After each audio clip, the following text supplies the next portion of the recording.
কেমনে যাব মদিনা আমি ভালোবাসি মদিনা আমি কবে যাব জানি না পাখির নাই রে ডানা থাকিলে পাখির নাই রে ডানা থাকিলে যাইতাম সোনার মদিনা লা ইলাহা ইল্লাল্লাহ আর জোরে লা ইলাহা ইল্লাল্লাহ লা ইলাহা জমিন মালিক জয় আল্লাহ জোরে বলা জমিন মালিক জয় আল্লাহ আসমানের মালিক জয় আল্লাহ হায়াতের মালিক জয় আল্লাহ জমিনের মালিক জয় আল্লাহ হায়াতের মালিক জয় আল্লাহ মৌতের মালিক জয় আল্লাহ লা ইলাহা ইল্লাল্লাহ রজর লা ইলাহা ইল্লাল্লাহ লা ইলাহা ইল্লাল্লাহ মুহাম্মাদুর রাসূলুল্লাহ সাল্লাল্লাহু আলাইহি ওয়াসাল্লাম আমার বাবারা আল্লাহর বান্দা ও যুবক আল্লাহ রাব্বুল আলামিনের বান্দাগুলা কেমনে করে রে আল্লাহর ঘরের সামনে দিয়া বান্দা বীরের মতো করিয়া চলিয়া যা আমার বাবারা আল্লাহর অনেক বান্দা পৃথিবীর জমিনে আছে আল্লাহ বান্দাগুলা আল্লাহর ঘরের সামনে দিয়া যায় আর আযান শুনিয়া আল্লাহর ঘরে যাইয়া নামাজ পড়িয়া তোমার হাওয়া তারাকা আবার তার গন্তব্যের দিকে রওনা হইয়া যা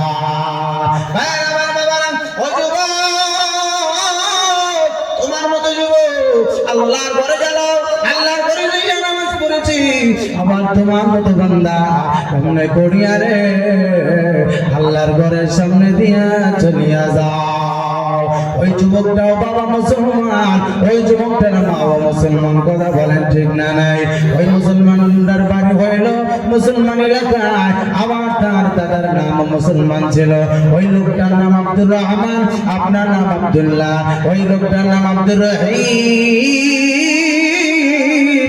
আবার আপনার নাম আব্দুল জব্বার ওই আব্দুর রহিম যদি নামাজের মধ্যে দাঁড়াইছে আপনার মতো এই আব্দুল জব্বার কেমনে করিয়া রে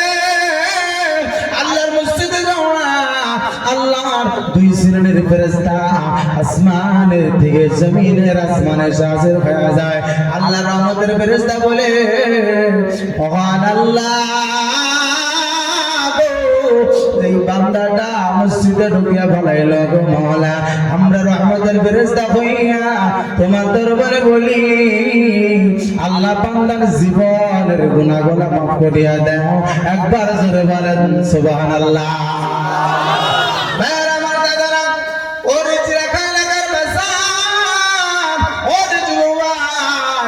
আল্লাহ ফেরেশতা আল্লাহর দরবারে বলি মাবুদ রে এই বান্দাটা তোমার ঘরের মধ্যে দবিয়া মাওলা রে তোমার ঘরের মধ্যে দবিয়া আল্লাহ তোমাকে সৃষ্টি মনে করিয়া পাগলের মতো দাঁড়ায়া আল্লাহ তোমার দরবারে সিজদা করেছে আল্লাহ গো তোমার দরবারের উপর মন্ত পড়ে গেল মাওলা রে এই বান্দারে তুমি মাফ করো এই বান্দার জীবনের অভাব দূর করিয়া দাও বান্দাকে যদি তুমি মাফ না করো বান্দা আমরা রহমতের ফেরেশতা দোয়া বাদ দেব না রব্বে কারীমের দরবারে ওই বান্দার জীবনের সমস্ত অভাব দূর করিয়া দিল আমার মহান আল্লাহ এই বান্দার জীবনে এমন রহমত দান করেছে কঠিন বেমার এই বান্দার জীবনে কোনদিন আসবে না একবার জোরে বলা যাবে না সুবহানাল্লাহ আযান শুনে আসো যারা বিছানায় আযান শুনে আসো যারা বিছানা তাদের জানে কাঁদেন নবী মদিনায়। ও বাজার, শুধুমাত্র শুনিয়া সময়টা কাটায় না, দিলের মতো কথাগুলো লাগাও আর তোমার চোখটা দিয়া পানি বের করার চেষ্টা করো রে বাবা। যুবক রে, তোমার মতো যুবক কোন দিন যেন চলিয়া যাবে। ও যুবক, তুমি এত এনজয় করো, এত ফুর্তি করো, কোন দিন যেন তোমার নাম্বার আসিয়া যাবে। আজরাইলের গাড়ি কোন দিন যেন তোমার সামনে এলেন করবে। ও ভাই, কথা বলা ঠিক না নাই? আজরাইল কোন দিন যেন গাড়ি চালাইতে চালাইতে আপনার সামনে হাজির হয়ে যাবে রে যুবক। যুবক রে, তাকায় দেখো রে, তোমার দিলটা যদি নরম করো, যুবক বয়সে যদি চোখের পানি একটা ফোঁটা বলাইতে পারো, যুবক লেখি আলো তোমার মতো যুবক মুমিন হালতে আল্লাহর দরবারে দাঁড়াবি। একবার জোরে বলেন মারহাবা। আজান শুনে আসো যারা বিছানা তাদের জানলে কাঁদেন নবী মদিনায়। তাদের জানলে কাঁদেন নবী মদিনায়। সেই নবীর জান্না কি মায়া লাগে না। রে নামাজ কেন করোনা, রে যো মসজিদ গান আসোনা। সন্ধ্যা হলে ডুবে বেলা হবে অন্ধকার। সন্ধ্যা হলে ডুবে বেলা হবে অন্ধকার। সন্ধ্যা থাকবে বিবি থাকবে তুমি হইবা পর। সন্ধ্যা থাকবে বিবি রবে তুমি হইবা পর। নামাজ পড়ো রোজা রাখো যুবক ভাই। নামাজ পড়ো রোজা রাখো যুবক ভাই। কোন দিন জানি এলান হবে যুবক নাই রে নাই। কোন দিন জানি এলান হবে যুবক নাই রে নাই। একবার কথা বলেন ঠিক না না? আল্লাহর বান্দা পৃথিবীর জমিনে, একজন আল্লাহর বান্দা এই পৃথিবীর জমিনে আল্লাহর বান্দা পাগলের মতো বাড়ির দিকে রওনা হইয়া গেছে। নতুন বধূ লইয়া কেবলমাত্র বিবাহ হইয়া গেছে। ও বন্ধুগণ, আসামের জমিনের ঘটনা রে বাবা। আল্লাহর বান্দা এই জমিন দিয়ে যাইতেছে, এই রাস্তা দিয়ে যায়, মা বাবা ইন্তজার, মা বাবা অপেক্ষা করতেছি।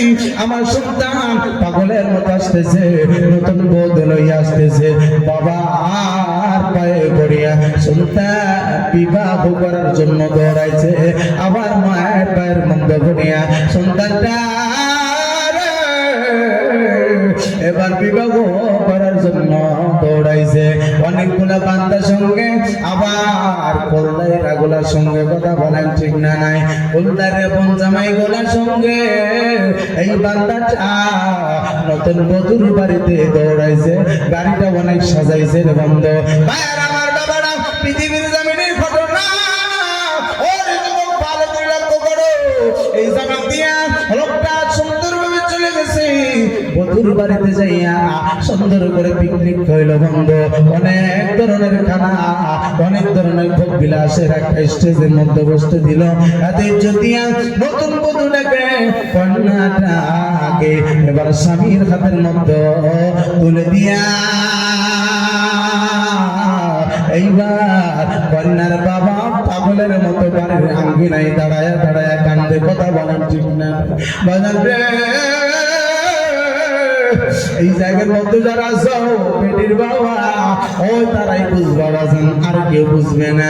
বেটিকে যখন স্বামীর হাতে দুনিয়া দেয়, এই বেটিটাকে দিয়া বড় ভাইটা লক্ষ্য করিয়া তাকায়া তাকায়া চোখের পানি ছেড়ে দিয়া বলে, বোনরে এতদিন তোকে আমি লালন পালন করতাম গাড়ির আঙ্গিনায়, বাড়ির আঙ্গিনা আসিয়া যখন গাড়ি রাখতাম আমার গাড়ির থেকে বড় টুকলাটা বোনের হাতের মধ্যে দিতাম। কথা বলেন ঠিক না নাই?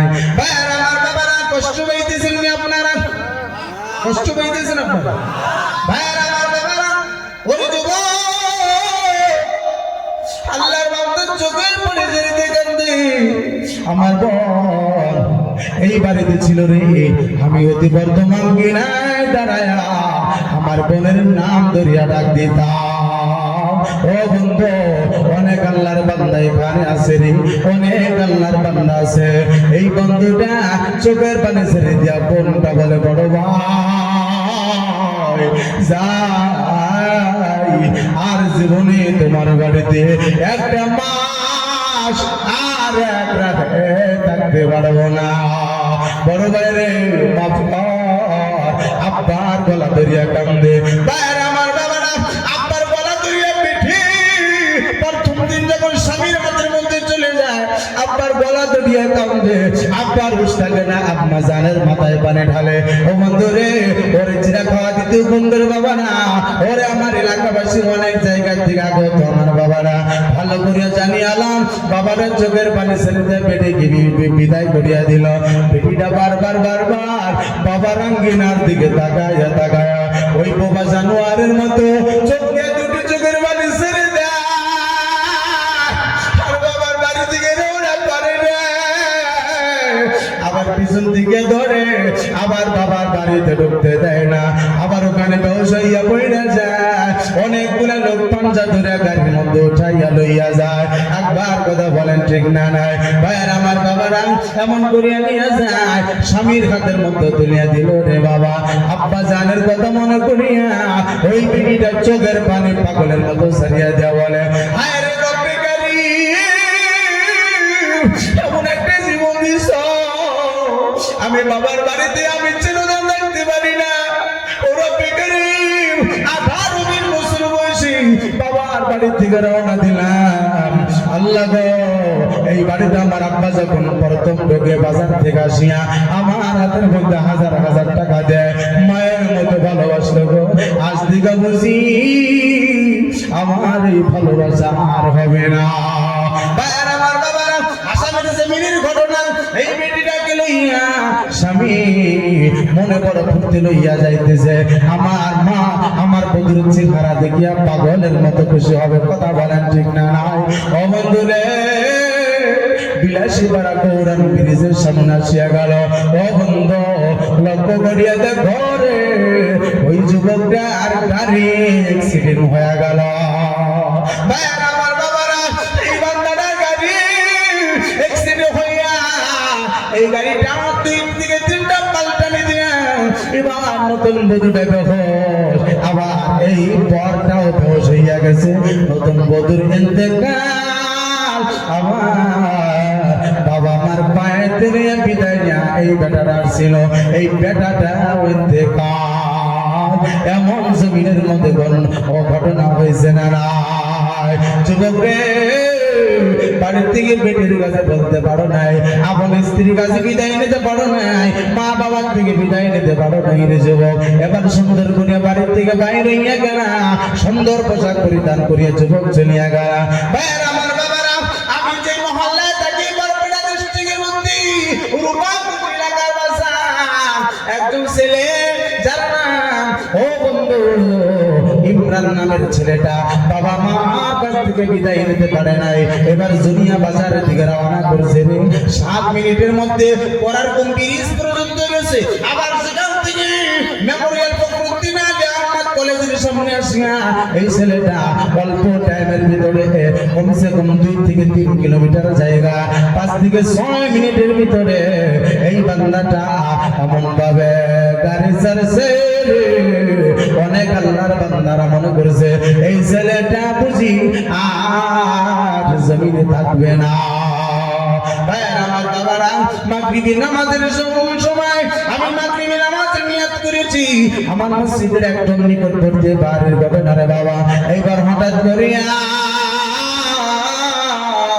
এমন ভাবে চিৎকার দিছে রে, বান্দার বাড়ির দিকে চিৎকার আসছিল আমার কানের মধ্যে, আমার সুরাই নিয়ে যায়, আবার রাকাত বললাম ভুলিয়া গেলাম রে বন্ধ। হঠাৎ করে খবর পাওয়া গেল ইমরান দুনিয়া থেকে বিদায় হয়ে গেছে। আমার বাবারা, ওই তুমি সাজো কার জন্য আল্লাহকে ভুলে গেলা? ও যুবক, জমিনের মধ্যে মহান আল্লাহকে যদি বন্ধু না বানাইতে পারছো, দুনিয়া কোন বন্ধু তোমার সঙ্গে সারা জীবন থাকতে পারবে না। একবার কথা বলেন ঠিক না? মওলা নাম ডাকিবি কহবে